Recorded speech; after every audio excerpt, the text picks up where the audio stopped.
ಜಿ5 ಇರುವಾಗ ನೀವು ನಿಮ್ಮ ನೆಚ್ಚಿನ ಶೋಗಳನ್ನ ಎಂದಿಗೂ ಮಿಸ್ ಮಾಡಿಕೊಳ್ಳುವುದಿಲ್ಲ. ಅದು ಸಂಪೂರ್ಣ ಉಚಿತವಾಗಿ.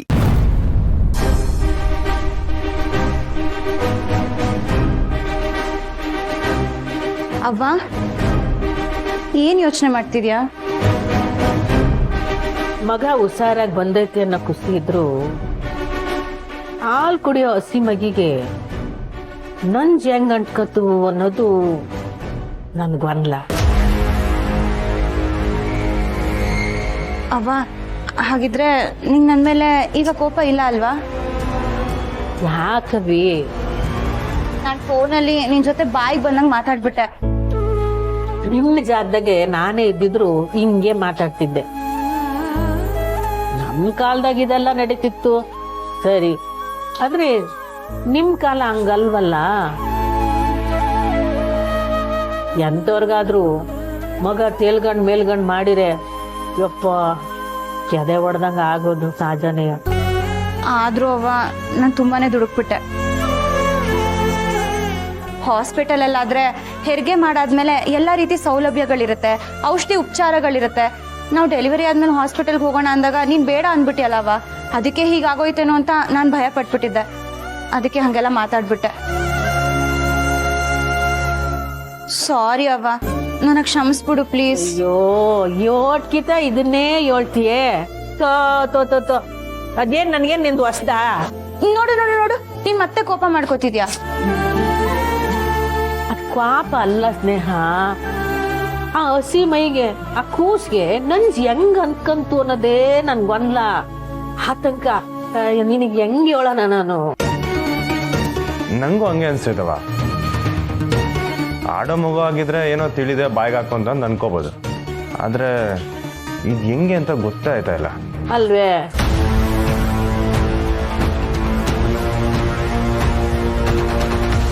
ನನಗ್ ಗೊತ್ತು.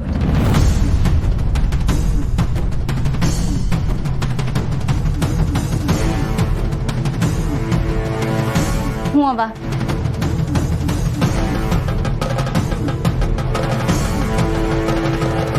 ಏನ್ ವಿಷಯ ಸಿಸ್ಟರ್? ನನ್ನ ಯಾಕೆ ಇಲ್ಲಿ ಕರೆದ್ರಿ? ಮೇಡಮ್, ಈ ವಿಷಯನ ನಿಮ್ಮಿಂದ ಮುಚ್ಚಿಡಕ್ಕೆ ನನ್ನ ಮನಸ್ಸು ಯಾಕೋ ಒಪ್ತಾ ಇಲ್ಲ. ಆದರೆ ನಿಮ್ಗೆ ಗೊತ್ತಿಲ್ಲದಿರೋ ವಿಷಯಗಳು ತುಂಬಾ ನಡೀತಾ ಇದೆ ಮೇಡಮ್. ಡಾಕ್ಟ್ರು ನಿಮ್ಮ ಹತ್ರ ತುಂಬ ಮುಖ್ಯವಾದ ವಿಚಾರನ ಮುಚ್ಚಿಡ್ತಿದ್ದಾರೆ ಮೇಡಮ್. ಏನದು ಹೇಳಿ. ನೀವು ಯಾರಿಗೂ ಹೇಳಲ್ಲ ತಾನೆ? ಇಲ್ಲ ಸಿಸ್ಟರ್, ನೀವ್ ಹೇಳಿ, ಏನ್ ವಿಷಯ? ನನಗೂ ಒಬ್ಳು ಮಗಳಿದ್ದಾಳೆ. ಅವಳಿಗೂ ಈ ಥರ ಪರಿಸ್ಥಿತಿ ಬಂದರೆ ನನಗೆ ಎಷ್ಟು ಸಂಕಟ ಆಗ್ತಿತ್ತೋ ನಿಮಗೂ ಅದೇ ಸಂಕಟ ಆಗ್ತಿದೆ ಅಂತ ನನಗೆ ಅರ್ಥ ಆಗ್ತಾ ಇದೆ. ಅದಕ್ಕೆ ಈ ವಿಷಯನ ಮುಚ್ಚಿಡಕ್ಕೆ ನನ್ನ ಮನಸ್ಸು ಒಪ್ತಾ ಇಲ್ಲ. ಮಗುಗೆ ಏನಾಗಿದೆ ಅಂತ ಹೇಳಿ ಪ್ಲೀಸ್. ಮೇಡಮ್, ಮಗುಗೆ ಯಾರೋ ವಿಷನ ಇಂಜೆಕ್ಟ್ ಮಾಡಿದ್ದಾರೆ ಮೇಡಮ್.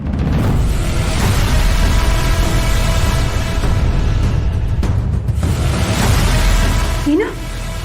ವಿಷಾನ? ಯಾರು ಮಾಡಿದ್ದು? ಹೇಗ್ ಮಾಡಿದ್ದು? ಈ ತರ ಯಾರು ಮಾಡಕ್ ಸಾಧ್ಯ?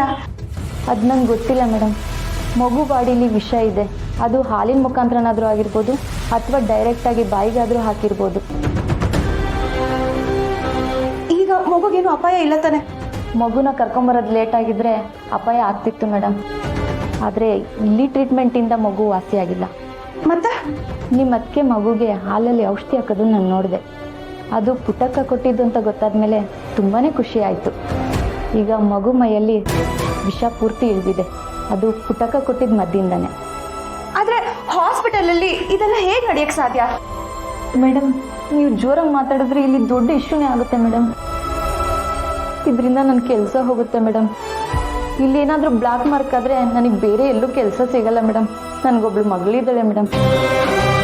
ಪ್ಲೀಸ್ ಮೇಡಮ್, ಯಾರಿಗೂ ಹೇಳಬೇಡಿ. ನಿಮಗೆ ಗೊತ್ತಿಲ್ಲದೆ ಇರೋದು ಏನೋ ನಡೀತಾ ಇದೆ ಮೇಡಮ್. ಮೊದಲು ಅದನ್ನು ಕಂಡುಹಿಡೀರಿ ಮೇಡಮ್.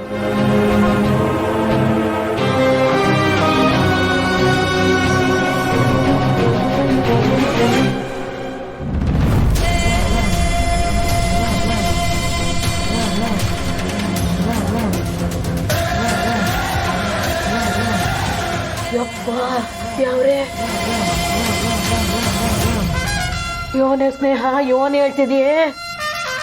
ಹೊಸಗೂಸ್ಗೆ ನಂಜಾಕೋದು ಯಾರು ಮಾಡ್ತಾರವ್ವ? ಹಿಂಗ್ ಮನಸತ್ವ ಇಲ್ಲದೆ ದುಷ್ಟ ಕೆಲಸ ಮಾಡೋರು ನಮ್ಮ ಜೊತೆಲಿ ಯಾರವ್ರವ? ಅಯ್ಯೋ ಬಿಡು ಅನ್ನಾಡ್ಸಿ ಹೇಳಿದ್ಲು ನೀನು ಕೇಳ್ಬಿಟ್ಟೆ. ಇಲ್ಲವ, ಮೆಡಿಕಲ್ ರಿಪೋರ್ಟ್ಸ್ ಕೂಡ ಹಾಗೆ ಹೇಳ್ತಿದ್ಯಂತೆ. ಆ ನರ್ಸ್ ಕೆಲಸ ಹೋಗೋ ಭಯ ಇದ್ರು ನಮಗೆ ನಿಜ ತಿಳಿಸಿದ್ದಾರೆ. ಹಾಗಿದ್ಮೇಲೆ ಈ ವಿಷಯದಲ್ಲಿ ಸುಳ್ಳಿದೆ ಅಂತ ನನಗೆ ಅನಿಸ್ತಿಲ್ಲ ಅವ್ವ. ಅಷ್ಟಕ್ಕೂ ನನ್ನ ಮನಸ್ಸಲ್ಲೂ ಅದೆಷ್ಟೋ ಅನುಮಾನಗಳಿವೆ.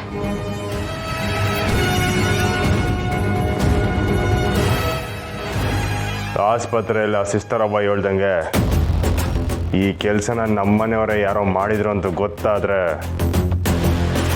ಅವ್ರು ಯಾರು, ಅವ್ರ ವಯಸ್ಸೇನಂತ ನೋಡ್ದೆ ಅವ್ರನ್ನು.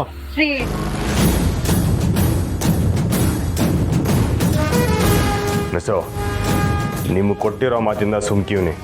ಇಲ್ಲ ಅಂದರೆ ಆ ಡಾಕ್ಟ್ರ್ ಎಲ್ಲೇ ಇದ್ರು ಹೇಳ್ಕೊಂಬರೋದು ನಂಗೇನು ದೊಡ್ಡ ವಿಷಯ ಅಲ್ಲ. ಏ ಸಿರಿ, ಬೇಡ ಕಣಪ್ಪ, ದುಡುಕ್ ಬೇಡ.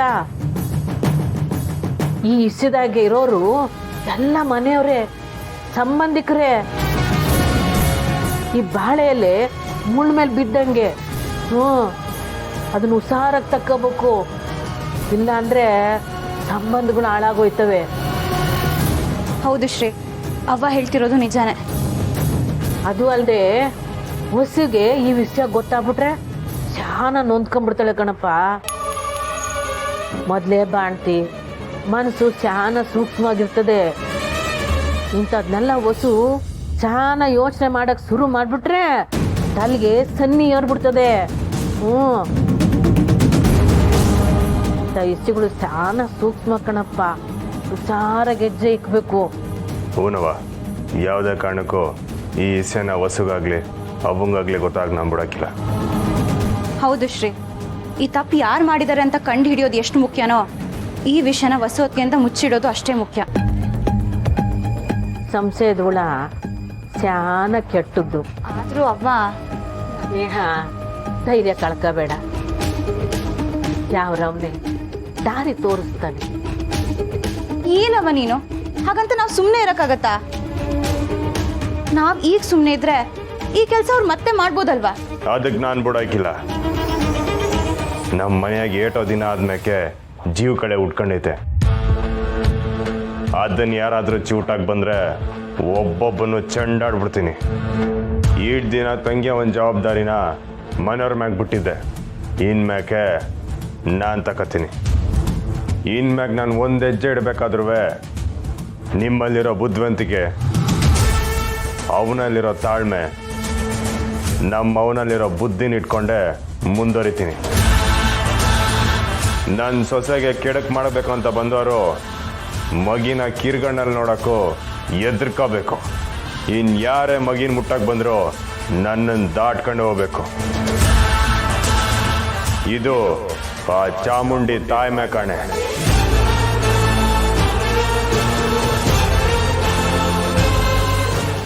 ZEE5 ಆಪ್ ಡೌನ್ಲೋಡ್ ಮಾಡಿ ಎಲ್ಲಾ ಸಂಚಿಕೆಗಳನ್ನು ಸಂಪೂರ್ಣ ಉಚಿತವಾಗಿ ನೋಡಿ.